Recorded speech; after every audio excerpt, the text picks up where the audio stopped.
The purse was Spanish leather, dyed the color of claret, and it landed on the tablecloth between the toast rack and the butter dish with a sound like a hand laid flat against a desk. Not thrown. Placed.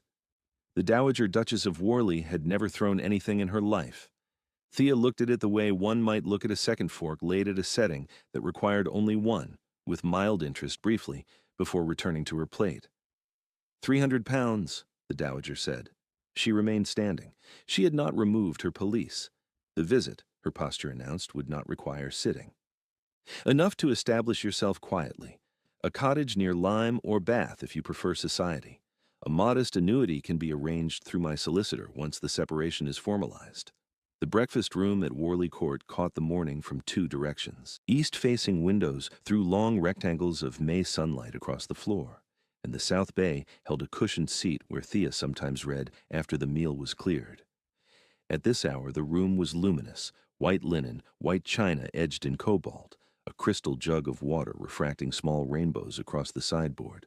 The Dowager stood in the middle of all this brightness like a column of gray stone. Thea cut a triangle of toast in half. She did this with a precision that suggested the task required her full attention. She placed one half on the edge of her plate and lifted the other. "I have discussed the matter with Mr. Jessup," the Dowager continued. Mr. Jessup was her personal solicitor, separate from the family's man of law, and Thea had met him once, a thin person with excellent handwriting who had witnessed the marriage settlement without meeting anyone's eye. "The terms are generous, more than generous. They reflect my desire that this be done cleanly, without spectacle." Thea spread a thin layer of marmalade. The marmalade was Seville orange, made by Mrs. Curran's kitchen in January from fruit that arrived in wooden crates packed with straw. Thea had overseen the order herself. She remembered the scent of boiling peel filling the ground floor corridor, the way the kitchen girl's hands had been stained amber for days afterward. She had stood at the kitchen door watching the jars being sealed with wax, and Mrs. Curran had offered her a spoon to taste the first batch, and she had taken it, and it had been good. "You will understand," the Dowager said. And here, her voice acquired the particular quality it carried when she believed she was being reasonable, a tone both patient and faintly compressed, as though wisdom were being dispensed through a narrow opening. "That I do not say this from malice. I say it because the situation has become untenable." Thea bit into her toast. The situation, as the Dowager understood it, had been untenable since the morning Benedict had informed her of his intentions. That had been 19 months ago, January of the previous year, in the Dower House morning room, with frost on the windows and the fire not yet built up. He had come early before breakfast, which the Dowager should have recognized as significant, because Benedict did nothing before breakfast unless he considered it urgent. He had stood by the mantelpiece and said, "I have proposed to Miss Sedley, and she has accepted," and the Dowager had set down her teacup with a care that concealed everything beneath it, and said, which Miss Sedley, though she knew perfectly well which, because there was only one, because the Sedleys of Harrowden had produced a single daughter, brown-haired, gray-eyed, angular, the granddaughter of a country parson on her father's side, and of a minor baronet's younger son on her mother's, and the Dowager had spent the 3 months prior watching Benedict pay calls on that household with increasing frequency, and hoping it was the mother's piano he admired and not the daughter's conversation. It was the daughter's conversation. Thea Sedley had met Benedict Langdale at the autumn assembly in North Allerton, where she had been standing near the window with a glass of ratafia she was not drinking, watching the dancing with an expression that Benedict later described to his steward Hollis as interested but unconvinced. He had asked her to dance. She had said, "I do not dance particularly well," which was true. He had said, "Neither do I," which was also true. They had danced anyway, badly, and he had called at Harrowden the following Tuesday, and the Tuesday after that, and by Christmas he had understood that what he felt in her company was not attraction. Attraction was simpler, quicker, less structural, but recognition. She thought the way he thought. She noticed the things he noticed. She asked the questions he had not yet formulated. When she disagreed with him, which was often, she did so with a precision that made him grateful rather than defensive, and this was so unusual in his experience of the world that he could not imagine returning to a life organized without it. The Dowager's opposition had moved through phases. First, Silence. At the wedding itself, held in the chapel at Worley Court on a morning of hard March sunlight, where the dowager had sat in the front pew and spoken to no one and departed before the breakfast. Then formality, correct, impeccable, and so cold it burned. She addressed Thea as Your Grace, with a scrupulousness that made the title sound borrowed. She attended dinners when required, sat in the drawing room when expected, and answered direct questions with a brevity that was itself a form of speech. She never raised her voice. She never needed to. The silence was louder. Then came the whisper campaign. Thea learned of it in pieces, from Mrs. Curran, who heard it from the dower house cook, who heard it from the dowager's lady's maid. The dowager had written to Lady Colborne, to the Countess of Pemberton, to her sister in Berkshire. The letters were carefully worded. They did not defame. They expressed concern. They mentioned the Sedley family's modest circumstances. They noted with regret that the young Duchess lacked the connections one might wish for. They deployed the phrase, "I am sure she is very good," which in the dowager's vocabulary meant the opposite of good, and everyone who read it understood this. Thea knew about the letters. She said nothing. Benedict knew about the letters. He said nothing to Thea, and something brief and furious to his mother, and the letters stopped. The whisper campaign did not. It simply moved from paper to parlor, from ink to inflection, and the dowager's drawing room became a place where Thea's name was spoken with a particular emphasis that communicated everything the letters had contained. Through all of this, Thea managed the house. She consulted with Hollis on drainage. She reviewed the tenant rolls with a diligence that surprised him and a memory that astounded him. She oversaw the kitchen, the linen, the candles, the coal orders, the quarterly accounts. She visited the sick in the parish with Mrs. Curran, carrying broth and blankets in the gig, and she sat with old Mrs. Jessup, no relation to the dowager's solicitor, for 2 hours while the woman died, holding her hand and reading aloud from a book of Psalms because Mrs. Jessup's daughter was in York and could not come. She did these things not to prove anything. She did them because they needed doing, and because she was capable of doing them, and because competence to Thea was not a performance, but a condition, the way breathing was a condition, or seeing. And now the dowager had placed a purse on the table. £300. The final escalation. The step beyond whispers and silence and cold formality into something transactional and bare. Buy her out. Remove her. Make her disappear, as though 14 months of marriage and competence and quiet transformation of the household could be undone with gold coins in a cottage near Lyme. Thea finished her toast. She reached for the water jug and poured herself a glass. Then she picked up the purse. The dowager's chin lifted a fraction, a movement so small it might have been involuntary, and set it on the table between them.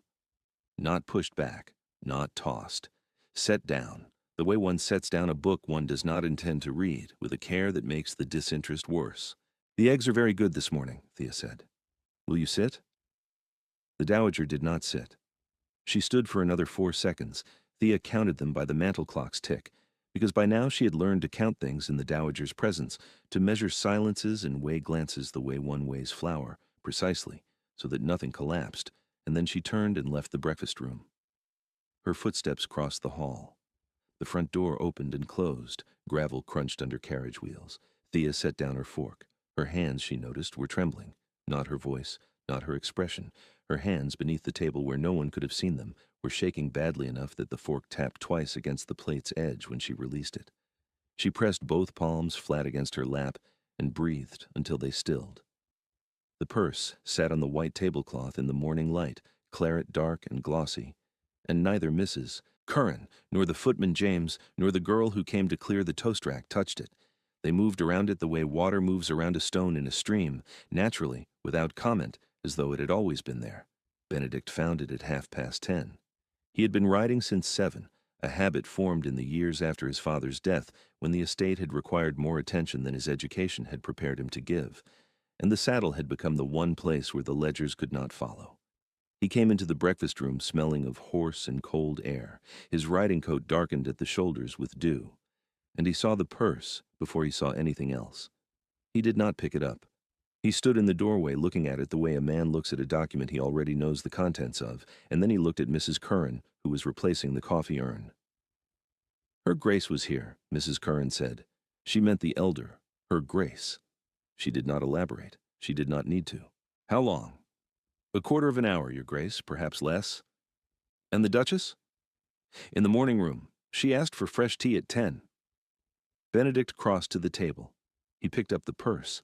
He could feel the weight of coin through the leather, not banknotes, which would have been lighter and more discreet, but gold, which was heavier and more deliberate. His mother had chosen gold because gold made a sound when it landed, because gold was physical in a way that paper was not, because she wanted the weight of the offer to be felt in the hand. He opened the drawstring and looked inside. He closed it again. He left the breakfast room without eating. He rode to the Dower House, which sat a mile and a half across the park, stone-fronted and ivy-clad and smaller than its occupant believed she deserved, and he found his mother in the morning room with her correspondence spread across the writing desk like evidence. I will say this once, Benedict said. He had not sat. He had not been invited to sit. If you approach her again, with money, with terms, with solicitors, with conditions of any kind, I will close this house. I will remove the staff. I will settle your income at the legal minimum the marriage settlement requires, and not a shilling beyond it. And I will do it quietly, so that no one in society knows why, only that it has been done. The Dowager set down her pen. You are speaking from emotion. I'm speaking from clarity. She has made you believe she is more than she is, Benedict. A country parson's granddaughter. Her mother was adequate, I grant you. The Sedleys were respectable, but adequate is not sufficient for what this family requires. What this family requires, Benedict said, is precisely what she has given it. Competence, composure, a household that functions, tenants who are heard. Do not confuse what you want with what is needed. I want the continuation of a name.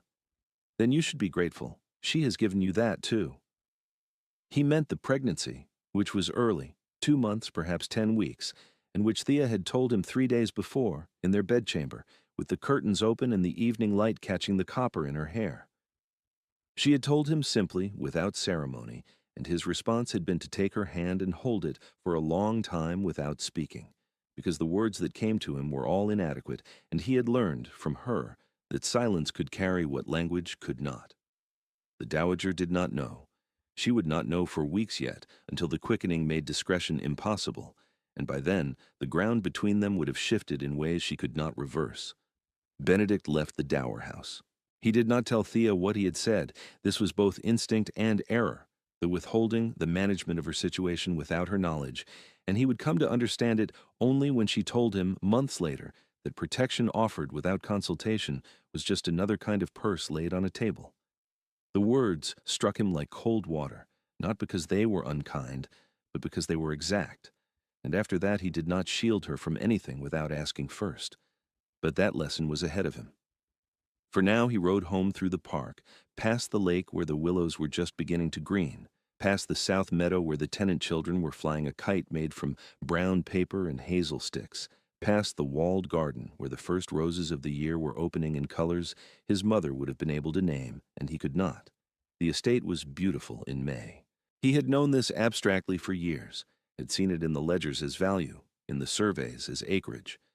But Thea had taught him to see it as a thing that was alive, a thing that required not just management, but attention, the way a marriage required not just fidelity, but presence. He had been faithful. He was learning to be present. He found his wife in the morning room reading a treatise on the rotation of root crops, because Thea read everything and retained most of it and had, in 14 months of marriage, come to understand the estate's tendencies better than the steward Hollis, who had served the family for 19 years and did not resent this because she had never once made him feel supplanted. She had simply asked questions, remembered the answers, and followed up. Hollis had told Mrs. Curran in the servants' hall that the new Duchess reminded him of good drainage.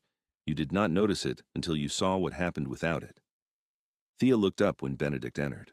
She saw the mud on his boots, the set of his jaw, the way his gloves were crushed in his left hand rather than drawn off properly. She understood that he had been to the Dower House. She did not ask what had been said. The purse is still on the breakfast table, she said. I know. I would like it to remain there. He looked at her. For how long? Until I decide what it means. This was the quality in Thea that had drawn him from the first, not her beauty, which was the kind that required a second look to appreciate, but her refusal to let a thing be what someone else decided it was. She would hold an insult in her hands and turn it until she found the facet that interested her, and then she would act on that facet rather than the one that had been intended. It was a form of courage that did not look like courage. It looked like patience. It looked like a woman reading about root crops while her mother-in-law's money sat in the next room. The purse remained on the breakfast table for 11 days. Mrs. Curran laid the cloth around it each morning. James set the coffee urn to its left. The butter dish migrated slightly north. The household accommodated the purse the way it accommodated everything the Duchess had introduced, quietly, without fuss, with the steady competence that Thea had cultivated in the staff, not through instruction but through example. In the servants' hall, the purse was discussed once on the second evening, and then by silent consensus, not again. They understood it the way servants understood most things in a great house, completely without being told, and with a loyalty that expressed itself as discretion. On the fourth day, Hollis asked Mrs. Curran whether the item should be moved to the strongbox. "The Duchess has asked that it remain," Mrs. Curran said, "on the breakfast table." On the breakfast table! Hollis, who had served the old Duke and the Dowager, and now the young Duke and his wife, and who had learned that the most dangerous people in a great house were not those who shouted, but those who waited, said nothing further. On the seventh day, the Dowager sent a note. It was addressed to Benedict, written on her personal stationery, heavy cream paper, the Langdale crest in blind emboss, and it said, in its entirety, "I trust the matter has been resolved." Benedict showed it to Thea at dinner. She read it, set it beside her plate, and said, "She means, have I taken the money?" "Yes." "Write back and tell her the purse is on the breakfast table. Nothing more." He did. The Dowager did not reply. On the 11th day, Thea opened the purse. She did this at the breakfast table in the morning light, with Benedict across from her reading the agricultural reports from the home farm. She loosened the drawstring and tipped the contents onto the tablecloth. Gold coins, guineas, stacked and counted, precisely 300 pounds worth, spread across the white linen in a bright scatter that caught the sun and threw tiny discs of reflected light across the ceiling. Benedict lowered the report. "Bering! I have been thinking," Thea said, "about the cottages on the south boundary, the ones Mr. Hollis identified in the Michaelmas survey as requiring new roofing. The Jessup cottages. And the Barnwell Row. 6 families between them. The estimate for repairs was 42 pounds. The estimate for rebuilding, properly with good stone and sound drainage, was 210. You want to use the money? I want to use her money." She looked at him. "I want to rebuild those cottages with 300 pounds given to me by the Dowager Duchess of Warley for the purpose of making me disappear. And I want every tenant on this estate to know who paid for their new roof." Benedict was quiet for a long time. Outside, a wood pigeon called from the copper beech that stood at the edge of the south lawn. The clock on the mantel ticked. Mrs. Curran, who had entered with fresh toast and heard enough to understand what was happening, set the rack down and withdrew without a sound. "She will be furious," Benedict said. "She will be credited," Thea replied. "Publicly, generously, the Dowager Duchess's endowment for the welfare of the Warley tenantry. Mr. Hollis will oversee the work. The families will be told that their benefactress is the Dowager herself, acting from a concern for the estate that mirrors her late husband's commitment to the land. That is not what she intended. No, but it is what the money will do." It was, Benedict realized, the most complete response to an insult he had ever witnessed. Not refusal, not return. Transformation. The purse that was meant to erase her would instead inscribe her, or rather, inscribe the Dowager's name on an act of generosity the Dowager had never intended to perform. The tenants would be grateful. The county would admire it, and the Dowager would be unable to object without explaining what the money had actually been for. The rebuilding began in June. Hollis engaged a mason from Alnwick and a carpenter from the village, and the work proceeded through the summer with the efficiency that characterized everything Hollis touched when given clear instruction and adequate funds. The Jessup family, a widow with 4 children, the eldest a boy of 12 who helped in the dairy, were moved to temporary quarters in the old laundry while their cottage was rebuilt. Thea visited on the second day to bring linens for the children's beds, and Mrs. Jessup, the widow, not the solicitor's possible relation, had taken Thea's hand and held it and said nothing, because the gesture was sufficient. and Thea had understood this. She visited the site twice weekly after that, arriving in the gig with Mrs. Curran, who had begun accompanying the Duchess on estate rounds not from duty, but from a particular attachment she would have denied if asked, and which expressed itself as a refusal to let anyone else pack the gig's hamper. The cottages rose through July and August, good gray stone, lime-washed inside, with hearths deep enough to burn peat and coal together, and chimneys that drew properly for the first time in the memory of anyone living in them. Each cottage received a new door, oak, with iron hardware forged in the estate smithy.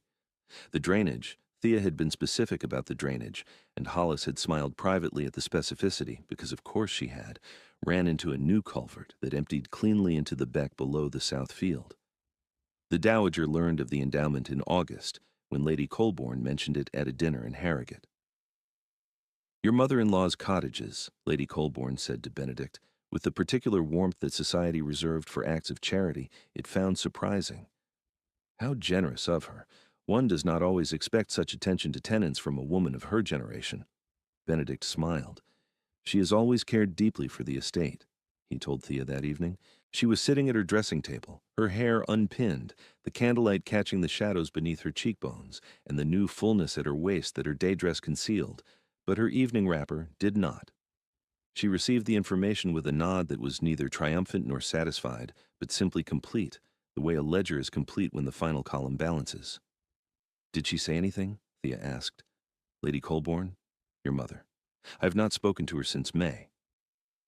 This was true, and it was a wound, though Benedict carried it in the place where he carried most of his wounds, behind his competence, beneath his steadiness, in the private rooms of himself that only Thea had been permitted to enter.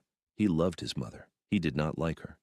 These two facts existed simultaneously and without resolution, the way weather existed, present, ungovernable, requiring accommodation rather than correction. Thea watched him in the mirror. She knew the cost of what he had done, the Dower House visit, the ultimatum, the silence since. She knew that he had paid for his wife's dignity with his mother's presence, and that the transaction had not been made lightly, and that he would not speak of it unless she asked, and that she would not ask unless he needed her to. "Come here," she said. He crossed the room and stood behind her. She took his hand and placed it on her waist, where the child was, where the future was, where the purse could not reach. The Dowager came to Worley Court in October. She came without announcement in the late afternoon, when the light was amber and low, and the house smelled of beeswax and the last of the garden roses that Mrs. Curran had placed in the hall. She came alone, no solicitor, no lady's maid, no Jessup. She came in a day dress of dove gray wool and a bonnet she had owned for 4 years, and she stood in the entrance hall and asked James if the Duchess was at home. Mrs. Curran, who had seen the Dowager's carriage from the kitchen window, had already sent word upstairs. By the time the Dowager was shown to the morning room, Thea was seated, not from haste, but because she was 6 months along now, and the child sat low, and her back ached in a way that made rising from chairs a negotiation rather than a movement. She gestured to the chair opposite. The Dowager sat. She looked at Thea's waist, then at her face, then at the window, where the south lawn stretched to the tree line, and beyond it, the new roofs of the Jessup cottages were visible against the October sky, pale stone bright in the afternoon light. "The cottages are well built," the Dowager said. "Mr. Hollis engaged good men." "I did not intend the money for cottages." "No. I intended it to—" She stopped. Her hands were folded in her lap, gloved, motionless. She was a woman who had spent 61 years knowing precisely what she intended, and finding the precision fail her now was itself a kind of reckoning. "You know what I intended." "Yes? And you used it for roofing, and drainage, and new hearths. The Barnwell chimneys had not drawn properly in 12 years. The Dowager looked at her daughter-in-law. She looked at her for a long time, longer than she had ever looked at her, longer than at the wedding, where she had studied Thea's gown for faults and found none, because Thea's mother, dead 3 years by then, had chosen the silk before she died, and the dressmaker in Harrogate had honored the choice with care, longer than at the dinner following, where she had watched Thea manage the table with a composure that the Dowager had attributed to blankness rather than skill, longer than in all the 14 months since, when she had looked at Thea only long enough to confirm what she already believed. "The county thinks I am generous," the Dowager said. "The county thinks you care about the estate your husband built." I do care about the estate my husband built. Then we agree on that at least. Something moved in the dowager's face. It was not warmth. Warmth would come later, much later, in small and grudging increments like spring in the north. But it was a shift, a fracture in the surface, the way ice cracks not from force but from the slow persistence of water beneath. She looked at Thea's waist again. When? January. Perhaps late December. A winter child. The dowager's voice carried something that might have been memory. Benedict had been a winter child. He had arrived in a snowstorm, and the doctor's carriage had become stuck in the lane, and the dowager had delivered him with only Mrs. Niven, the housekeeper of that era, beside her, counting the minutes between pains while the wind drove snow against the windows. She had never told Benedict this. She had never told anyone. It was one of the many things she carried alone, because carrying things alone was what she understood strength to be, and it had taken her 61 years to arrive at a morning room where a young woman demonstrated a different kind. I should like to be here, the dowager said, when the child comes. If you would permit it. Thea looked at her mother-in-law. She looked at the gloved hands folded in the lap, at the bonnet worn 4 years, at the face that was Benedict's face in another register. The same jaw, the same gray-blue eyes, the same tendency to hold the mouth firm when the feelings beneath it were not. She thought of the purse on the breakfast table. She thought of the 11 days. She thought of the gold scattering across white linen like something released. I would welcome it, Thea said. The dowager left before dinner. She did not embrace Thea. She did not apologize. She was not, and would never be, a woman who apologized, and Thea, who understood this, did not require it. What she required, what she had always required, from the first morning she had arrived at Worley Court as a bride and found the dowager's silence waiting for her like weather, was acknowledgment, not of her worth, of her presence, of the fact that she was here and staying, and that the breakfast table was hers now. The child arrived on the 29th of December, in the small hours, while snow fell across the park and the house was quiet, except for the particular sounds of labor. Mrs. Curran heating water, the midwife's steady voice, Thea's controlled breathing, which broke only twice and recovered each time with a determination that made Mrs. Curran weep privately in the corridor afterward, not from worry but from recognition. Benedict was in the hall outside the bedchamber. Hollis brought him brandy at midnight, which he did not drink, and coffee at 3, which he did. He sat in a chair that had been his father's, in the corridor that smelled of beeswax and lavender, and he listened to the sounds from behind the closed door. And he thought about purses and cottages and the woman inside that room who had taken 300 pounds, meant to destroy her, and turn them into 6 families with sound roofs over their heads. At 20 minutes past 4, Mrs. Curran opened the door. Her eyes were red. Her cap was crooked. She was smiling. "A son, Your Grace." The dowager arrived the following afternoon. She brought a christening gown, Belgian lace yellowed with age, wrapped in tissue paper that smelled of lavender and cedar. It had been Benedict's. Before that, his father's.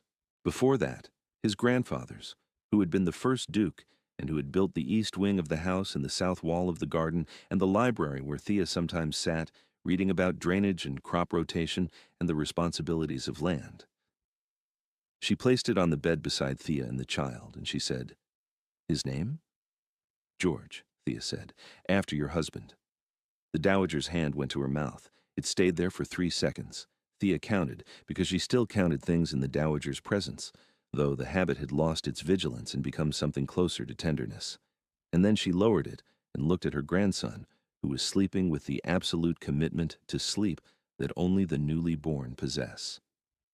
"He has the Langdale jaw," she said. "He has his father's appetite," Thea said. "He has not stopped eating since he arrived." The dowager made a sound. It might have been a laugh. It was small and unpracticed and over quickly, but it was there, and Mrs. Curran heard it from the doorway, and Hollis heard about it from Mrs. Curran that evening, and neither of them mentioned it again, because some things in a great house were too fragile to survive repetition. It was not reconciliation. It was not forgiveness. It was the beginning of a corridor that both women would walk for years, slowly, with setbacks and silences, and occasional returns to the formal coldness that was the dowager's native climate. But the corridor existed now. It had a direction. It had been paid for. 300 pounds in gold, converted to stone and mortar and sound chimneys, converted again into something that had no price and no drawstring and could not be set on a table and refused. On the first anniversary of the breakfast, Thea came downstairs to find a single rose from the Dower House garden on her plate. No card, no note. She did not need one. She sat down, spread her napkin, and ate her eggs. They arrive here, like a purse set down, and left to speak for itself whenever they are ready.